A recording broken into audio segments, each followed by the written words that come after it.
Hi guys, இன்னைக்கு நம்ம வீடியோவில் எதை பற்றி பார்க்க போகிறோம் அப்படின்னா ஆந்தாலஜி ஆஃப் காமன்வெல்த் போயட்ரியிலிருந்து எடுத்த ஏஎம் கிளைன் எழுதின இந்தியன் ரிசர்வேஷன் காக்னவாகா அப்படிங்கிற போயம் பற்றி தான் பார்க்க போகிறோம். இந்த போயமில் எதை பற்றி பேசியிருப்பாங்க அப்படின்னா group of one particular group of tribes பற்றி பேசியிருப்பாங்க. இவங்க எங்கே இருக்காங்க அப்படின்னா கனடாவில் இருக்க ஒரு பர்டிகுலர் ட்ரைப்ஸ். இதில் என்னன்னா ஆர்த்தர் முன்ன அவங்க இருந்திருப்பாங்க, இப்போ அவங்களோட கல்ச்சர் டெவலப் ஆயிருக்கும். இப்போ ஆர்த்தர் அவங்கெல்லாம் எங்கே போனாங்க அப்படின்னு கொஸ்டின் பண்ணுற மாதிரி தான் இந்த போயம் செட் பண்ணியிருப்பாங்க. ஏஎம் கிளைன் இவரோட ஃபுல் நேம் என்ன அப்படின்னா ஆப்ரஹாம் மாசஸ் கிளைன். எப்போ பேர்ன் ஆறாரு அப்படின்னா 14 February 1909 Russia. Died 20 August 1972 Canada. அதாவது Russian born, Canadian author. Okay, ஒரு Canadian poet, journalist, novelist, short story writer and lawyer. இவர் என்னன்னு சொல்லுவாங்க அப்படின்னா கனடாவில் ஒரு greatest poet and leading figure in Jewish Canadian culture. அதாவது கனடியன் லிட்ரேச்சர்ல ஜூவிஸ் கல்ச்சர் கொண்டு வந்த ஆர்த்தர் இவர். நெக்ஸ்ட் இவரோட வெல் நோன் ஒர்க்னு பார்த்தோம் அப்படின்னா the rocking chair and other poems. Next the second scroll. இந்த செகண்ட் ஸ்க்ரோல் அப்படிங்கிறத பப்ளிஷ் பண்ணதுக்கு அப்புறம் numerous essay, review, short stories அது பேஸ் பண்ணி வந்திருக்கு, அதுலேயும் இருந்திருக்கு. Indian reservation Caughnawaga. இந்த டாபிக்ல காக்னவாகா அப்படிங்கிறது என்ன அப்படின்னா இவங்க ஒரு ரிசர்வ்டு பீப்புள். எங்க இருக்காங்க அப்படின்னா கனடால தான் இருக்காங்க. இவங்க நார்த் அமெரிக்காவில் மோஹாக் கம்யூனிட்டின்னு ஒரு கம்யூனிட்டி இருக்கு, அது பேஸ் பண்ணி இருக்கவங்க தான் இவங்களும். ஆனால் இவங்க வாழ்றது எங்க அப்படின்னா கனடால. இவங்க எதுக்காக இம்பார்ட்டன்ஸ் கொடுப்பாங்கன்னா அவங்க ஹிஸ்ட்ரி, அவங்களோட கல்ச்சர், சோஷியல் அந்த கேட்டகரியில் அதுக்கெல்லாம் இவங்க இம்பார்ட்டன்ஸ் கொடுப்பாங்க. ஆனால் இந்த போயம்ல என்ன சொல்லியிருப்பாங்க அப்படின்னா ஆர்த்தர் அப்படி இருந்தவங்கெல்லாம் இப்போ காணாமல் போயிட்டாங்க, அவங்க எங்கன்னே தெரில அப்படிங்கிற மாதிரி தான் ஸ்டோரி, அப்படிங்கிற மாதிரி தான் இவர் போயம் எழுதியிருப்பாரு. ஃபர்ஸ்ட் லைன்லேயே ஒரு கொஸ்டின் கேட்குற மாதிரி தான் இருக்கும், வேர் ஆர் த பிரேவ்ஸ். அப்படி இந்த இடத்துல பிரேவ்ஸ்ன்னு சொல்கிறது யாருன்னா அந்த ரெட் இண்டியன்ஸ், அதாவது அந்த ரிசர்வ்டு பீப்புள்ஸ். அவங்களாம் எங்கே போனாங்க அப்படிங்கிற மாதிரி தான் எழுதியிருப்பாங்க. Okay, where are the braves the faces like autumn fruit. Autumn fruit அப்படின்னா ஒரு விஸ்டம் கொடுக்குற ஒரு ஃப்ரூட்டு. அதாவது ரெட் இண்டீஸ் பொதுவாக எப்படிப்பட்டவங்க அப்படின்னா அவங்க அறிவுலையும் சரி, அந்த கல்ச்சர் பேஸ் பண்ணதுலையும் சரி ரொம்ப இன்டெலிஜென்ட்டானவங்க. அப்படி இருந்தவங்க இப்பெல்லாம் எங்கே போனாங்கன்னே தெரியல அப்படின்னு ஆர்த்தர் ஃபீல் பண்ணுற மாதிரி எழுதியிருக்காரு. Who stared at the child from the coloured frontispiece. அதாவது இப்பெல்லாம் எங்கே பார்க்குறோம் அப்படின்னா ஒரு புக்குக்கு முன்னாடி இருக்க ஃப்ரண்ட் பேஜ் இருக்கு இல்லையா, அதில் மட்டும்தான் இவங்க ஃபோட்டோ இருக்கு, ஆனால் இவங்க எங்கே போனாங்கன்னே தெரியல அப்படிங்கிற மாதிரி சொல்றாரு.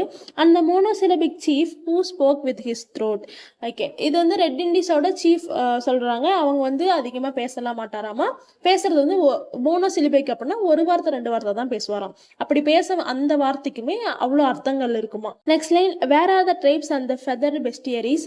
இந்த இடத்துல சொன்னோம்னா அப்படிப்பட்ட ட்ரைப்ஸ் யார் ஃபெதர்லாம் அவங்களோட ட்ரெஸ்ஸாக போட்டிருப்பாங்களோ அவங்கெல்லாம் இப்போ எங்கே போனாங்கன்னே தெரில.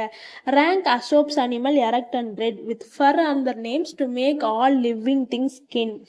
Chief running deer, black bear, old buffalo head. அதாவது இந்த இடத்துல அசோப்ஸ் அனிமல் அப்படின்னு ஏன் சொல்கிறாங்க அப்படின்னா பைபிளில் நீதி கதைகள்லாம் சொல்லுவாங்க. அதாவது நீதி கதைகளில் இருக்க அனிமல்ஸ் தான் அந்த கதை சொல்கிற மாதிரி இருக்கும். அவ்வளோ அறிவாக இருக்கிற மாதிரி இருக்க இந்த ரெட் இண்டீஸ் எங்கே போனாங்கன்னே தெரில.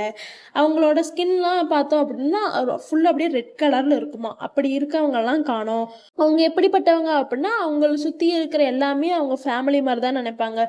ரன்னிங் டீராக இருக்கட்டும், பிளாக் பியராக இருக்கட்டும், ஓல்ட் பஃபலோ ஹெட் ஆகட்டும், இதெல்லாம் அவங்க தனித்தனியெல்லாம் பிரிச்செல்லாம் பார்க்க மாட்டாங்க. அப்படிப்பட்டவங்க இப்போ காணோம் அப்படின்னு சொல்றாரு. நெக்ஸ்ட் ஆன்சர் என்ன சொல்றாங்க அப்படின்னா நம்ம ஆர்த்தருக்கு சைல்ட்ஹுட்ல ஒரு ஆசை இருந்திருக்கான், சரி நம்மளும் அந்த ரெட் இண்டீஸ் அந்த ரிசர்வ்டு பீப்புள் மாதிரி நம்மளும் இருக்கணும் அப்படின்னு.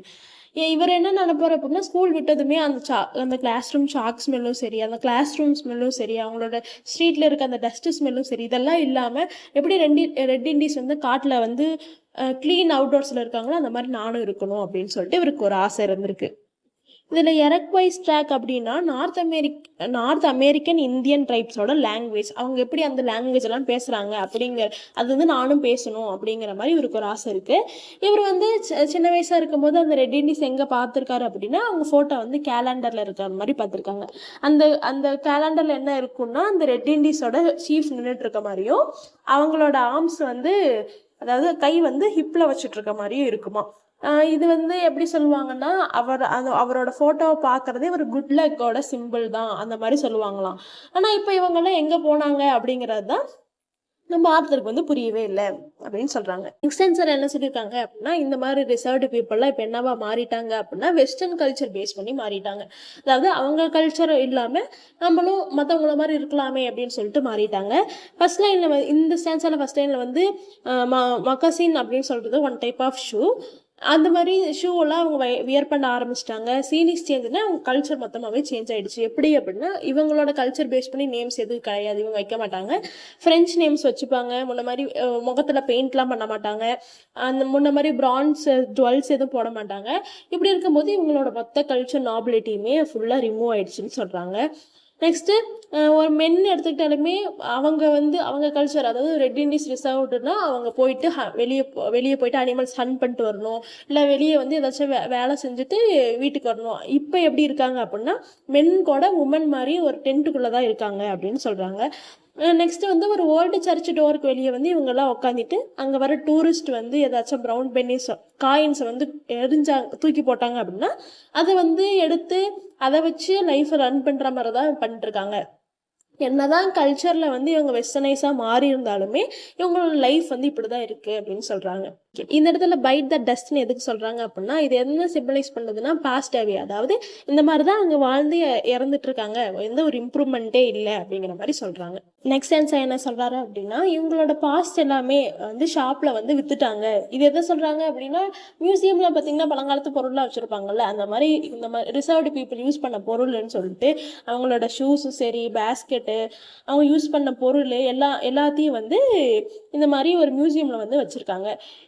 இப்போ வந்து ட்ரைப்ஸ்னாலே அவங்க அந்த நெருப்பு சுற்றி ஆடுறது அதெல்லாம் கல்ச்சராக வச்சுருப்பாங்கல்ல. இப்போ இவங்க ஆடுறாங்க, ஆனால் எதுக்காக அப்படின்னா யாராச்சும் பணம் கொடுத்து ஆட சொன்னால் ஆடுவாங்க. ஆனால் இவங்களோட பழைய நினைவுகளை பார்க்கும்போது இவங்க எதுக்காக ஆடிருப்பாங்கன்னா அவங்களோட சீஃபை வெல்கம் பண்ணுறதுக்காகவோ இல்லை வேற எதுக்காச்சும் மலையை வேண்டி கேட்கறதுக்காகவோ அவ்வளோ சந்தோஷமாக ஆடிருப்பாங்க. ஆனால் அது எல்லாம் இப்போ கிடையாது. இப்போ எதுக்காக அவங்க டான்ஸ் ஆடுறாங்கன்னா அமௌண்ட் கொடுப்பாங்க அப்படிங்கிற ஒரே ஒரு காரணத்துக்காக மட்டும்தான் ஆடுறாங்க. அதாவது இவங்களோட கல்ச்சரும் சரி எல்லாமே சரி எல்லாத்தையுமே வந்து வெஸ்டர்னைஸ், அதாவது காலனைசேஷனுக்காக வித்த மாதிரி சொல்றாரு. என்ன சொல்றாரு அப்படின்னா இந்த இடத்துல கிராசி கெட்டோங்கிறது அவங்க வாழ்ந்த வீடு, அதாவது இந்த புல்லாம் வச்சு குடிசை மாதிரி செய்வாங்கல்ல அந்த வீடு, அதெல்லாம் இப்போ கிடையாது. இவங்களுக்கு ஹோமே கிடையாது. இப்போ இவங்களை பொறுத்தவரை என்ன அப்படின்னா தீஸ் ஆர் ஃபனா என்ன மியூசியம் கெப்ட். இந்த இடத்துல ஃபனா அப்படின்னா அப்போ இந்த மாதிரிலாம் இருந்தாங்க அப்படின்னு சொல்லிட்டு உருவ பொம்மை செஞ்சு வைப்பாங்கல்ல, அந்த மாதிரி உருவ பொம்மைகள்லாம் மியூசியம்ல மட்டும்தான் இருக்காங்க. இவங்களோட ஹண்டிங் அந்த ஸ்கில்ஸும் போச்சு, அவங்க பிளட்ல இருந்தே அது போயிடுச்சு. ஏன்னா ரத்தத்திலேயே இது ஊறி இருக்கு அப்படிலாம் சொல்லுவாங்கல்ல, அப்படியுமே இவங்ககிட்ட இல்லை. அந்த ஹண்டிங் பவர் போச்சு, இவங்க வாழ்ந்த அந்த கிரவுண்டு போச்சு, இவங்க கிட்ட இருந்த ஹோல் கல்ச்சருமே என்னாச்சுன்னா லாஸ் ஆயிடுச்சு. ஓகே, அப்பெல்லாம் இவங்களுக்கு எப்படின்னா ரொம்ப தெய்வ நம்பிக்கையெல்லாம் இருந்து ரொம்ப வந்து எதுக்கு எடுத்தாலுமே கடவுள் நம்பிக்கை வந்து அவ்வளோ வச்சுருப்பாங்க. ஆனால் இப்போ எதுவுமே அவங்கக்கிட்ட இல்லை. இவங்களோட மெமரிஸ் மட்டும்தான் இவங்ககிட்ட ஒரு கோஸ்ட் மாதிரி ஒட்டிகிட்டு இருக்கோ தவிர மற்ற எதுவுமே இவங்ககிட்ட இல்லை. இது வந்து இப்போ இருக்க ரிசர்வ்டு பீப்புளுக்கு வந்து ஒரு சேட் ஃபேட்டாக இருக்குது அப்படின்னு சொல்லிட்டு இந்த போயமை முடிக்கிறாரு.